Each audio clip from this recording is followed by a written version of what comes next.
Certo, vendemos o tanque e vendemos também o produto. O grande diferencial aqui está no produto. Vocês trabalham com limpeza industrial lá, óleo e graxa, certo?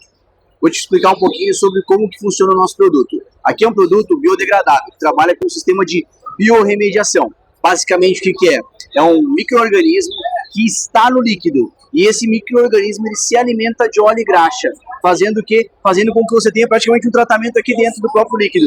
Por quê? O líquido vai limpar as peças e o micro-organismo se encarrega de limpar o líquido.